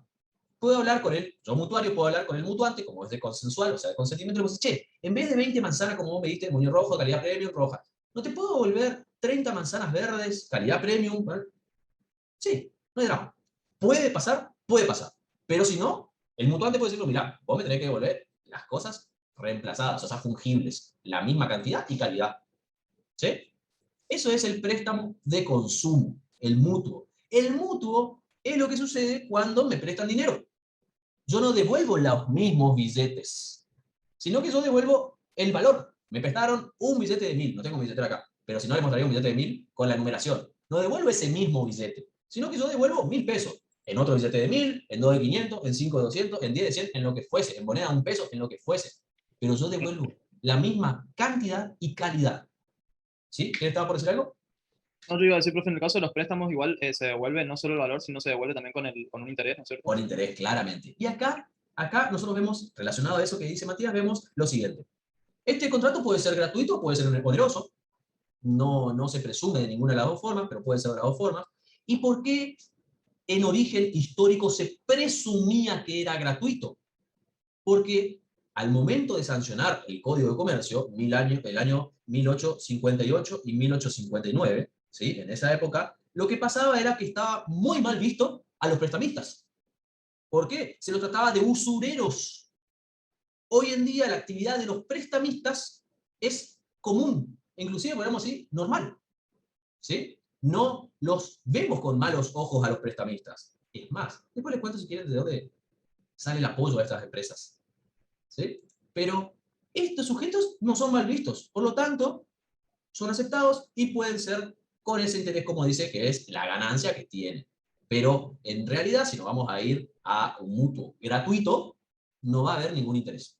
¿Mm? Bueno, el depósito... un tip, no jurídico, sino para que ustedes estudien. Eso que yo siempre digo, mutuo es el préstamo de consumo. Eso les va a ayudar a recordar la figura, a recordar cuáles son las partes, mutuante y mutuario, qué le da el mutuante, qué tiene que devolver el mutuario. ¿Por qué? Porque es un préstamo para consumo. Yo consumo lo que me dieron y reintegro, devuelvo lo mismo. O sea, lo mismo en calidad y en cantidad y en especie. Pero no lo mismo propiamente dicho. ¿Por qué? Porque son bienes fungibles, reemplazables unos por otros. ¿Sí? Manteniendo la cantidad, la calidad y la especie. ¿Sí? Cantidad, un cajón con 20 manzanas. Calidad, premium. Especie, manzana, verde o roja, pero esa es la especie. No es mandarina, no es naranja, no es otra cosa. ¿Sí? El depósito. El depósito es el contrato mediante el cual una parte se obliga a recibir un objeto, ¿sí?, de otra, con la obligación de custodiarla, o sea, de cuidarla, y de restituirla con sus frutos. Esto está establecido en el artículo 1356 del Código Civil y Comercial de la Nación. ¿Por qué hablamos de la obligación de custodiar y la obligación de restituir con sus frutos? ¿Qué? Profe, perdón, me perdí un poco. Este de depósito es otro tipo de contrato, ¿ya no es cierto? Otro tipo de contrato, exactamente, otro tipo de contrato. ¿Sí? ¿Por qué nosotros hablamos que la obligación es la de restituir? La pregunta más, sería la primera parte de la pregunta es más fácil de responder, esa. ¿Y por qué hablamos nosotros de que tiene que restituirla al objeto con sus frutos? Restituirlo porque obvio, porque es un contrato de depósito, donde yo le entrego un bien a otro sujeto para que me lo cuide. En definitiva, para que me lo cuide. ¿Sí? Pero ese sujeto me tiene que devolver ese bien con sus frutos. Supongamos, un bien que produce frutos, un bien mueble que produce frutos es un animal. Supongamos de que, no sé, yo tengo un predio, tengo una quinta, me gustan mucho los animales, soy veterinario, y bueno, y pongo lo que está muy en moda hace un tiempito, en realidad hace un tiempo bastante largo, esos spa o esos hoteles para mascotas. Entonces, viene Mariana y me deja, o Ayelena, está con su gato, me deja, mira Javier, acá está mi gato, te lo dejo en custodia. Ojo que está embarazada. La gata, no Ayelena, la gata. ¿Qué pasa? Justo, pues no sé cuánto, el periodo de embarazo de los gatos, creo que son 3 meses, bueno, pare, o sea, tiene sus bebecitos, su bebé, en mi lugar. Yo, cuando ella lo va a buscar, tengo que decirle, bueno, acá está tu gata, ¿cómo se llama tu gata, Tener? Martina, y acá está, bebé Martina 1, bebé Martina 2, bebé Martina 3, bebé Martina 4. Che, ¿y ese bebecito no es también de Martina? No, ese nació acá, de otro animal. Pero es igual, venga adentro, me lo llevo. ¿Por qué? Porque eso es un fruto. Ustedes me dirán, ¿y cuál es la necesidad de llevarme los bebés de la gata? Económica no hay, a menos que estemos hablando de un gato de siamés o de raza. Pero si trasladamos esto a custodias de animales, de vacunos, es muy importante. Porque llevar y dejar un animal, por ejemplo, para que sea resguardado por un tiempo en otro campo, y ese animal está preñado y tiene su cría, a mí, dueño, me representa un ingreso. Porque yo llevé 5 animales, supongamos que los 5 estaban preñados, los 5 tienen cría, los 5 nacen vivos, como vimos antes, me van a devolver 10, o sea, 5 con sus respectivas crías. Eso es muy importante. Ahora, ahí viene que no tienen frutos. Depósito de un auto, un garaje. Ese depósito, supongamos que yo me voy de viaje, y bueno, le digo, che, escuchá, toma, te dejo la llave acá, por favor, resguardá mi vehículo en tu propiedad. Listo, firmamos un contrato de depósito, me pagan por mes, etc. Vuelven ustedes y retiran ese bien. Obvio que sin frutos, pero ese bien. Y si sucede si le sucede algo a ese bien, yo respondo, porque yo me obligué a custodiarlo. A menos que ese suceso sea fuerza mayor o caso fortuito. Le cayó un rayo. Yo no puedo hacer nada para impedir que le caiga un rayo. No me voy a poner con un paraguas encima del vehículo para que no le toque. Eso es un ejemplo. ¿Sí? Bueno, continuamos para ir finalizando con otro contrato más. Lo que es la prenda. La prenda. Cuando nosotros vemos prenda en el contrato, ustedes van a encontrar prenda comercial, que es lo que vamos a ver nosotros ahora, que hoy ya no se llama más prenda comercial, sino que se llama prenda común o con desplazamiento. Y por el otro lado encontramos la prenda con registro, que tampoco se llama más prenda con registro, sino que se llama prenda sin desplazamiento. ¿Qué es lo que se desplaza? El objeto prendado. Vamos con la prenda con desplazamiento o la prenda común. Esto lo establece el código en el artículo 22.19, Código Civil y Comercial de la Nación, artículo 22.19, donde establece que es un derecho real de garantía. Pausa. ¿Por qué derecho real? Real, cosa. ¿Sí? En latín, cosa. Es un derecho que está destinado a garantizar una cosa. El objeto es una cosa, no es una acción del hombre, es una cosa. ¿Sí? ¿Cosa mueble o inmueble? ¿Qué piensan ustedes? Mueble. Bien, perfecto. ¿Por qué mueble, Matías, y no inmueble? Y porque no sé si se puede prender una casa, no estoy seguro. Pero un auto sí, o algo que se pueda registrar. Bueno, la casa también puede estar a tu nombre, pero no sé. No sé Esta cómo. misma lapicera podemos prender y no tiene registro. Lo que está bien que está diciendo vos es que la hipoteca es la prenda para un inmueble, es el contrato de garantía, contrato real de garantía para un inmueble. Para un bien mueble, sea registrable o no, ahora vamos a ver, es la prenda común o con desplazamiento, o por otro lado la prenda sin desplazamiento. ¿Sí? ¿Querés que nos saque la foto de los presentes antes de que se vayan? Y ahí vamos. Ahora mirá cómo empiezan a activar la cámara, mirá, Joaquín había sido que tenía cámara, el arquero tenía cámara, mirá vos. Pareció Medina, profe, mirá. Igual, avísenle que, no sé si está escuchando, ¿no? Porque, se está Estaba comiendo, no, sí, igual, los sin cámara te lo comiste ya de entrada, así que... Mirá, García Trangoni, el hincha de Boca, también tenía cámara, mirá vos, Lautaro, mirá vos. Ay, ¿cómo está? Mirá, justo te detectó la cara vos, Lautaro. Bueno, no, en serio, le digo, no, yo me estoy riendo, pero los sin cámara lo tienen sin cámara puesto, ¿eh? Esto tiene que ser común. Bueno. Vamos a seguir entonces con, ya saqué la foto, ya está. La prenda sin desplazamiento, no, vamos con la con desplazamiento. La prenda común o con desplazamiento es la que yo decía en el 22.19 y establece eso que es un contrato real de garantía. ¿Sobre qué? Sobre cosas muebles no registrables. Diferencia, primero, muebles, ambos son contrato prenda común o la que es sin desplazamiento, ambos son sobre bienes muebles. Pero la común, o la que también se llama con desplazamiento, o como nosotros vemos la prenda comercial, es sobre bienes muebles no registrables. ¿Sí? Lo que sucede acá entonces se constituye que el dueño de la totalidad de ese bien, lo que hace es entregar, ¿sí? Entregar ese bien a otra persona a fin de ¿qué? De garantizar una obligación. ¿Sí? ¿Qué significa esto? Yo tengo, supongamos, mi reloj. Mi reloj. Entonces, necesito dinero. Me dicen, perfecto, yo te entrego dinero. Te entrego 10.000 pesos, 20.000 pesos. Pero necesito una garantía. Perfecto, bueno, vamos a hacer la garantía. ¿A través de qué contrato? Una prenda. ¿Sí? Yo le entrego mi bien mueble, no registrable, a García, ahí está, a Lautaro. Lautaro lo recibe y me da el dinero. Cuando yo vaya y devuelva el dinero, me va a devolver mi reloj. Pero la propiedad sigue estando en mí. ¿Sí? Yo sigo siendo el dueño. Ahora, la tenencia la tiene Lautaro. Porque yo se lo cedí. ¿Me siguen? Traslado la tenencia de mí, que soy el dueño, a Lautaro, que es quien, para garantizar una obligación, firmamos este contrato de prenda comercial. ¿Sí? Sucede, esto es muy, en realidad, es lo que sucede cuando yo empeño un producto.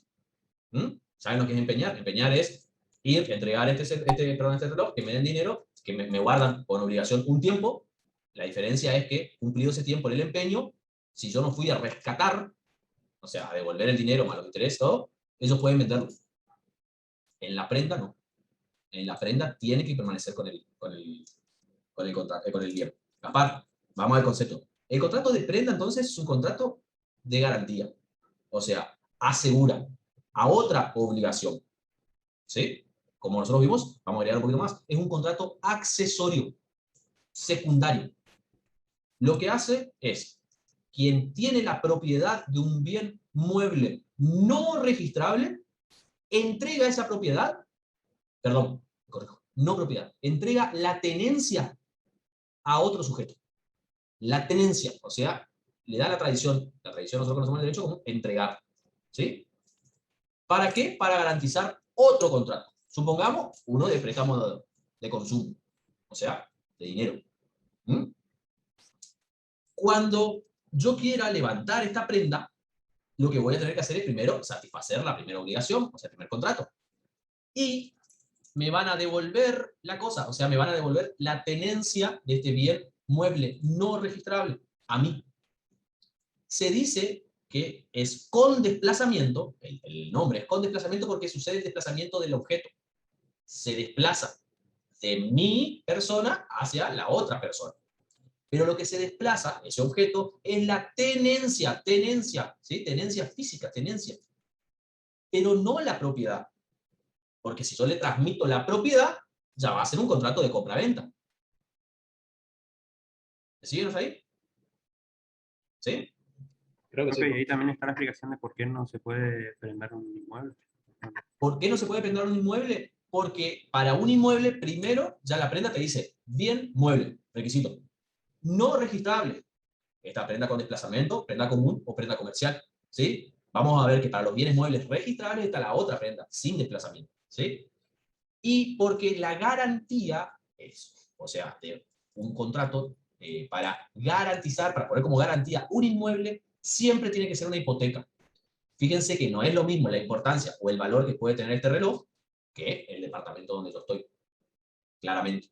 Entonces, la seguridad jurídica otorgada tiene que ser mayor. Recuerden que el contrato de hipoteca no lo hago yo así nomás. Tengo que hacerlo en un contrato formal. En cambio, un contrato de prenda lo puedo hacer yo y puedo firmarlo con vos, Gaspar. Y no necesito testigo, no necesito un funcionario público, no necesito un escribano. En cambio, en la hipoteca sí. El valor, la importancia del bien es totalmente distinto. ¿Sí? Y ahora seguimos con el otro que es el de prenda sin desplazamiento. Ah, una cuestión. Cuando hablamos de la prenda con desplazamiento, como lo dice el nombre, como veíamos en el ejemplo, lo que sucede es que el acreedor prendario, ¿sí?, es quien recibe este objeto. Yo soy deudor prendario, yo entrego este reloj. ¿Qué pasa? En el comercio, si yo entrego, supongamos, productos que yo comercializo, lo que va a impedir es la actividad comercial. Entonces, esta prenda tiene que ser entendida como que se puede entregar, o sea, los objetos que pueden ser prendados, tienen que ser objetos que no obstaculicen el giro del comercio. No voy a prendar insumos, porque si yo prendo insumos, tengo que entregar la tenencia de esos insumos. Supongamos, no sé, papel. Yo hago cuadernos, ¿sí? ¿Y qué va a suceder? No voy a poder hacer más cuadernos, porque no tengo los insumos. Si yo no hago cuadernos, no puedo venderlos. Si yo no vendo, no tengo dinero para pagar. Por eso no era tan utilizable. En cambio, sí era utilizable, sí es muy utilizable, el contrato de prenda con registro, llamado antes, hoy ya se llama sin desplazamiento. 2219 dijimos el contrato de prenda comercial o prenda con desplazamiento o prenda común. 2219 el Código Civil y Comercial. 2220 es el contrato de prenda con registro, llamado antes, hoy sin desplazamiento. Lo mismo sucede aquí.